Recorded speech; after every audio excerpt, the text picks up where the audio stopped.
pembahasan kita di video sebelumnya, kita sudah bahas bagaimana cara membuat akun di platform Satu Sehat gitu ya. Nah, sekarang kita akan lanjutkan pembahasan bagaimana caranya melakukan integrasi dengan Satu Sehat. Nah, teman-teman, untuk melakukan integrasi dengan Satu Sehat, di sini sudah ada panduannya ya. Di sini sudah ada panduan penggunaannya. Anda bisa baca dokumentasinya di sini.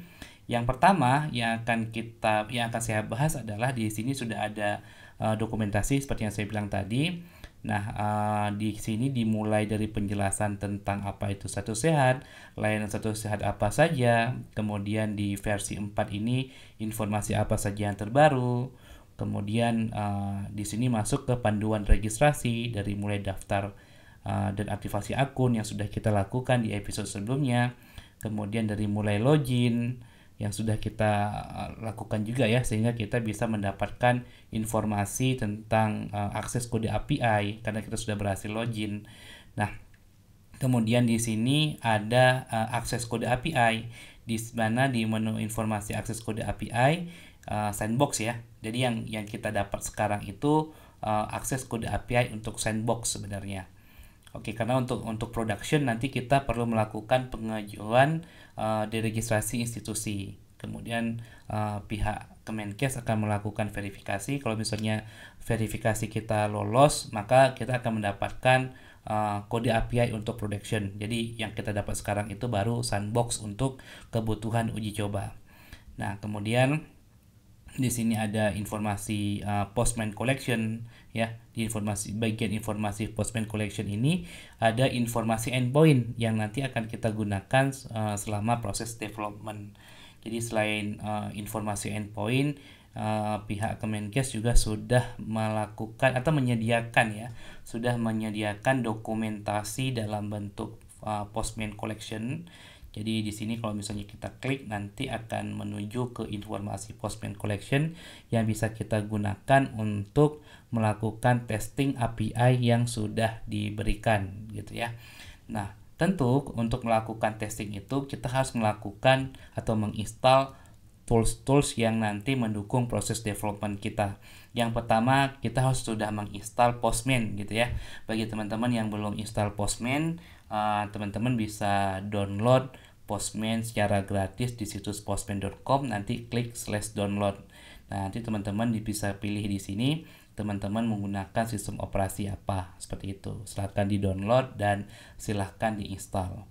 Itu yang pertama. Yang kedua adalah nanti kita akan menggunakan software editornya. Kalau saya biasanya menggunakan VS Code, tapi kalau misalnya teman-teman menggunakan aplikasi lain itu bebas ya, tidak masalah. Jadi untuk video ini saya akan menggunakan dua tools. Saya akan menggunakan Postman dan untuk editornya saya akan menggunakan VS Code. Dan nanti untuk bahasa pemrograman yang akan saya gunakan untuk implementasi integrasi Satu Sehat itu adalah PHP dengan framework Laravel ya, dengan framework Laravel. Nah, saya juga sudah install ya. Saya sudah download Laravel di sini. Versi Laravel yang saya gunakan adalah Laravel versi 7 ya. Kenapa versi 7? Kenapa nggak versi 10? Kenapa nggak versi 8? Itu karena kebetulan di laptop saya ya. Kebetulan di laptop saya itu PHP-nya itu masih versi 7. Jadi maksimal versi Laravel yang bisa saya gunakan itu adalah versi 7 seperti itu. Nah, setelah Anda sudah install semua kebutuhan yang memang dibutuhkan untuk proses development, teman-teman bisa buka Postman-nya. Jangan Postman dulu. Nah, teman-teman di bagian forking tadi, saya ulangi. Nah, teman-teman bisa buka pusat bantuan, kemudian panduan penggunaan. Nah, nanti di bagian Postman Collection, teman-teman bisa klik forking ya. Kemudian silahkan pilih ini nih, Postman Satu Sehat ya. Kita akan buka, kemudian nanti dia akan muncul informasi seperti ini. Nah, ini bisa kita clone untuk kemudian nanti bisa kita lakukan testing di lokal. Nah, untuk yang pertama kita akan coba ambil modul yang 01 Satu Sehat resource example ya. Nah, di sini disediakan informasi bagaimana atau bagaimana kita melakukan generate token. Oke. Jadi yang pertama kita akan coba clone ini dulu. Teman-teman silahkan klik nanti di bagian 01. Di sini ada titik 3 ya, titik 3. Kemudian silahkan teman-teman klik export. Nah, kemudian klik export saja. Kemudian nanti kalau misalnya sudah, di sini ada ya, satu sehat bla bla bla bla. Nah, kemudian setelah itu nanti teman-teman silahkan buka aplikasi Postman-nya, lalu pilih import ya. Jadi pilih di collection dulu, di tab collection, kemudian pilih import, lalu kita akan pilih si file yang kita download tadi ya. Nah, di sini kita pilih yang Postman collection tadi, ini. Kemudian kita klik open. Nah, lalu nanti saya salah nih. Saya salah import. Kita coba lagi. Nah, kita coba lagi. Oke, ini saya close dulu. Kita coba, ini saya hapus. Oke, kita coba import ulang, kemudian klik file ya. Kemudian nanti di bagian sini kita pilih yang tadi, yang satu sehat ya. Di download tadi ini ada 01 satu sehat collection. Kita bisa klik open.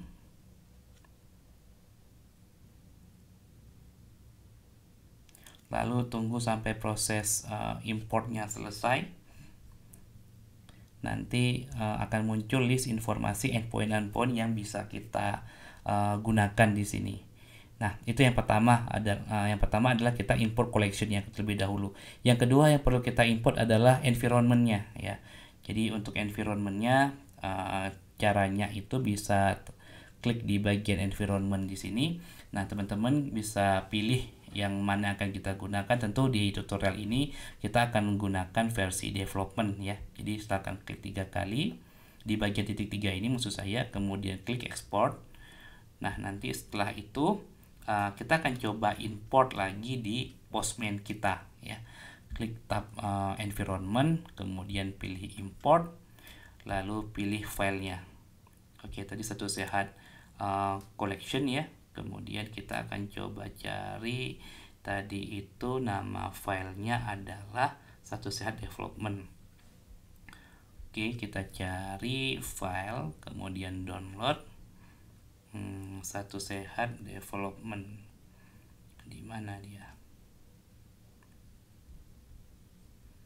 Di satu sehat collection, kemudian nah ini satu sehat environment ya. Kita klik open. Nah, kemudian kalau sudah berhasil nanti di sini kita bisa lihat ada satu sehat development ya. Di mana satu sehat development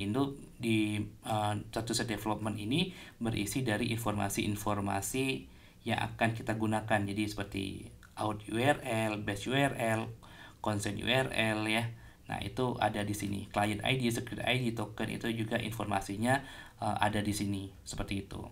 Nah, setelah melakukan proses import collection dan environment, langkah selanjutnya adalah kita akan coba melakukan testing ya, untuk mendapatkan token. Nah, teman-teman, tadi saya cerita bahwa untuk melakukan integrasi kita butuh informasi seperti client ID, client script, dan token ya untuk melakukan autentifikasi. Client ID dan client script ya untuk melakukan autentifikasi. Nah, sekarang karena kita akan mencoba untuk generate token, kemudian di generate token di sini ada beberapa informasi yang dibutuhkan ya, seperti out URL. Kemudian di sini ada di bagian body ada client ID, ada client script seperti itu. Nah, kita akan coba mengkopikan si informasi-informasi di sini di bagian environment ya. Karena kalau teman-teman lihat di sini client ID dia akan mengambil dari variabel dengan nama client ID nantinya. Jadi kita bisa define itu di sini ya di environment, status head environment. Nah, kita bisa kopikan client ID dan client script atau script key ke Postman ya. Nah, kita bisa kopikan di sini, kemudian client scriptnya.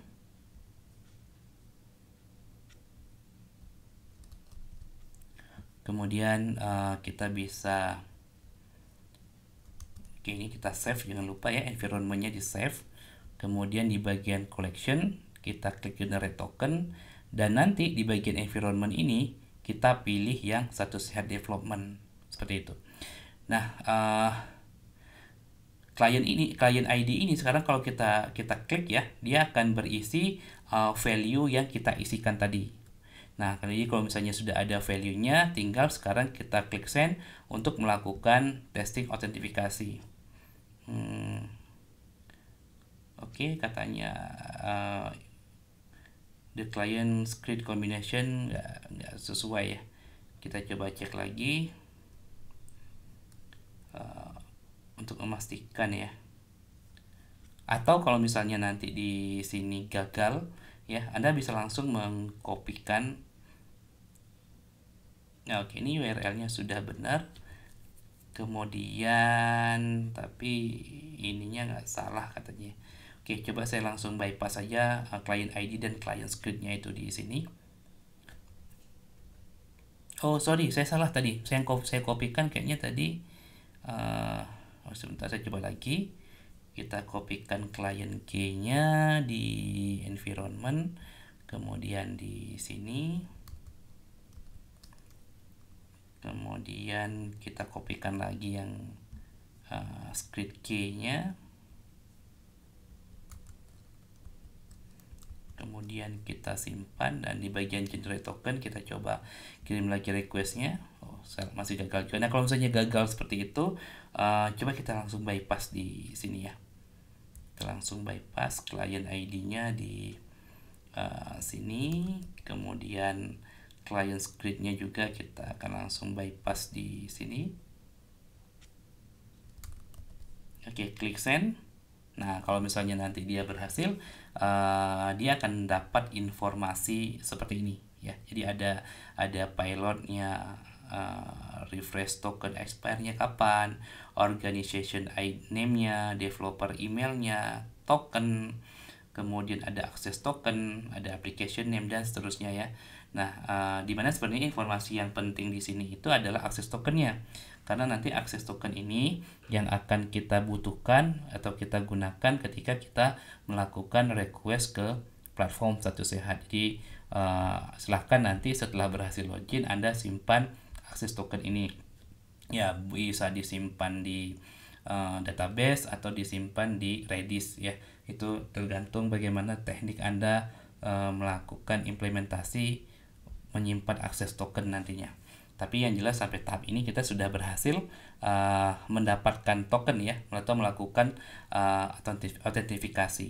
Nah, ini adalah cara di Postman-nya. Sekarang kalau di Laravel-nya gimana Mas Suris?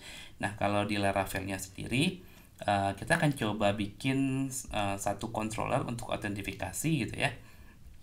Jadi PHP artisan make controller, misalnya out controller ya, out controller. Nah, kemudian nanti di bagian out controller di sini kita akan buat sebuah function login. Nah, nanti di sini saya nggak akan ngebahas gimana cara membuat interface-nya ya. Jadi saya nggak akan ngebahas bagaimana cara pembuatan loginnya. Saya akan fokus ke bagaimana cara kita menggunakan atau membuat coding untuk integrasinya, seperti itu teman-teman. Jadi tadi kan informasi yang dibutuhkan itu ada client ID ya, ada client ID. Saya akan hardcode saja untuk client key ya, maksudnya ada client key. Saya akan hardcode saja value-nya. Kemudian satu lagi ada informasi script key ya.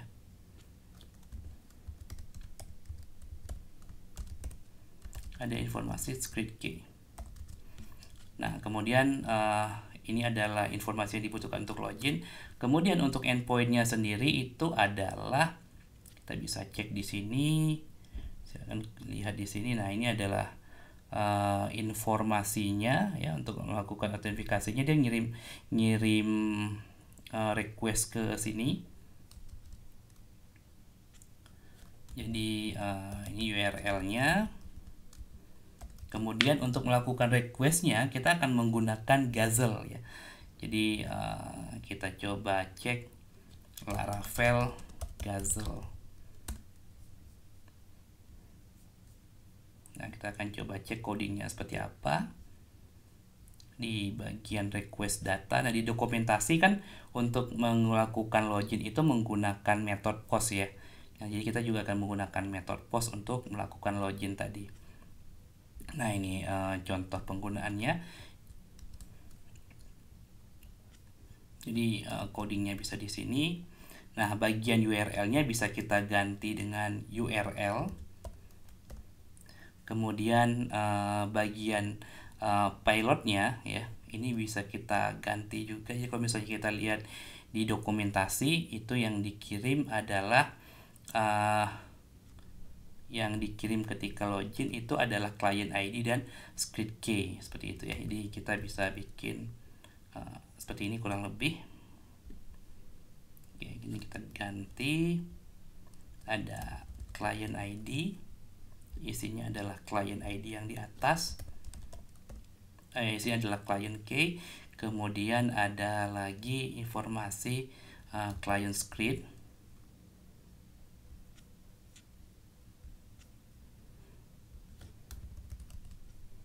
Nah, ini script key ya, nanti Anda bisa sesuaikan lah. Nah, kemudian kita bisa coba return response-nya. Oh ya, jangan lupa diimport dulu ininya ya. HTTP, kelas HTTP-nya diimport dulu. Kita lihat dokumentasinya, kita akan import. Nah, ini seperti ini caranya. Kita akan import di bagian paling atas. Nah, kemudian kita cek lagi V1 access token ya. V1 access token dengan query grant tipenya client credential ya. Jadi kita bisa tambahkan di sini access token grant tipenya client credential langsung. Nah, kemudian agar kita bisa menggunakan atau mengakses si fungsi login ini, kita akan bikin routingnya terlebih dahulu ya. Nah, biar gampang saya akan bikin menggunakan metode get aja ya. Jadi nanti kita bisa lihat hasilnya di browser. Jadi misalnya get login, nanti dia akan manggil out controller, metodenya login seperti ini. Saya simpan. Kalau misalnya sudah, kita akan coba jalankan PHP artisan serve ya. Kemudian kita akan buka browser lalu ketikkan localhost login. Sepertinya ada yang salah. Client ID or client security combination is unacceptable. Oke. Nah, ini ada yang salah karena di Postman-nya dia minta tipenya itu JSON ya. Kalau saya app kita lihat nih. Nah, tipenya itu ada application JSON. Nah, kalau di Laravel ya, untuk konten tipe application JSON, kita akan menggunakan script yang seperti ini, bukan seperti ini, tapi as form, ada as. Nah, ini dia, as form seperti ini. Nah, ini kan kata dia, kalau kita misalnya ingin mengirim data menggunakan application www form URL encode, maka kita harus memanggil as form method sebelum before ya, sesudah membuat request. Jadi kita akan ganti codingnya itu menjadi seperti ini. Jadi sebelum before ya. Nah, jadi yang tadinya seperti ini, nah kita paste, Lalu kita coba tes lagi. Nah, di sini saya refresh. Nah, oke. Nah, sudah ada dapat informasinya ya. Nah, biar lebih cantik, kita akan ubah responsnya menjadi JSON ya. Saya refresh. Nah, jadi udah lebih bagus ya responsnya. Nah, jadi sekarang kita udah dapat informasinya tuh, seperti informasi reference token, kemudian organization name, developer email, ada client ID, access token. Nah, itu sama seperti hasil testing di Postman kita ya. Di Postman juga hasilnya sama. Cuma bedanya kalau ini kita ngetesnya di Postman, kemudian kalau ini kita ngetesnya langsung di browser, dan itu adalah hasil dari coding yang kita bikin ya. Ini adalah hasil dari coding yang kita bikin. Nah, kalau misalnya teman-teman ada nanya, Mas Tulis kenapa pakai Laravel, kenapa nggak pakai yang lain ya? Karena Laravel lebih mudah saja. Jadi saya memilih Laravel untuk praktek ya, implementasi dari integrasi satu sehat seperti itu. Oke, jadi di video ini kita sudah berhasil ya, kita sudah bahas dari mulai membaca dokumentasinya ya, kita sudah bahas dari mulai baca dokumentasinya, kita sudah bahas tentang cara ngeklon ya, ngeklon dokumentasi yang diberikan dari online ke lokal Postman kita. Kita juga sudah belajar bagaimana cara melakukan setting collection atau import collection dan environmentnya. Kita juga sudah berhasil melakukan testing, melakukan request loginnya. Kita juga sudah berhasil melakukan implementasi codingnya seperti itu ya. Oke, saya rasa cukup sekian di video kali ini. Sampai jumpa di video selanjutnya.